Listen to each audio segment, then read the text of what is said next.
He was a flop-eared man with a dented top hat and a nose as heavy as a turnip. His twitchy eyes settled on me like a found penny, and his face broke into a huge smile. "Aye, there's the lad I be looking for," he laughed. "No bigger'n a pint of cider. That's the ticket, me dear Daggatt. But he is a bit all skin and bones, ain't he?" "There's small choice in rotten apples," Mrs. Daggatt grunted. "But his cheeks are healthy, you can see that. His name is Jingo Hawks." "Aye, there's a bloom in his cheeks," the chimney master agreed, moving closer. He felt the muscles in my arm and then pried open my jaws. He checked my teeth as if he were buying a horse. Finally, he stepped back with a grin and blew his nose in a large blue handkerchief.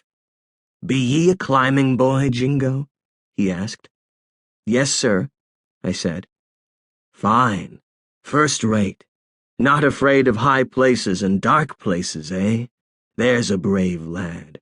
Do you know your age?" "Yes, sir," I said, although it was a mystery to me when I was born or where I was born. I made up dates and places to suit my fancy.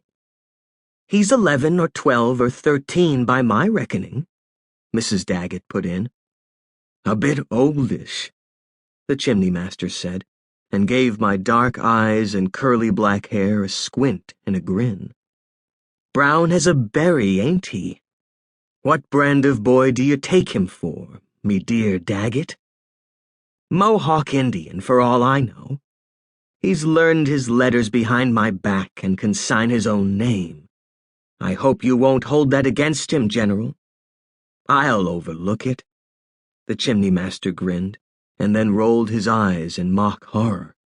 "Be ye an Indian lad? Can I count on ye not to lift my scalp, Jingo?" I didn't favor him with an answer, and he roared out, laughing. I stood like a statue and watched the clock pendulum dawdling back and forth, slicing seconds off the hour. If I had savage blood, it would please me hugely, but I knew better than to take Mrs. Daggett's word for it. Still, my head rattled with the oddments of a language no one at the orphan house had ever heard before. I could cough up words like mishto and sarshan and hachi-wichu, but I no longer clearly recollected what they meant.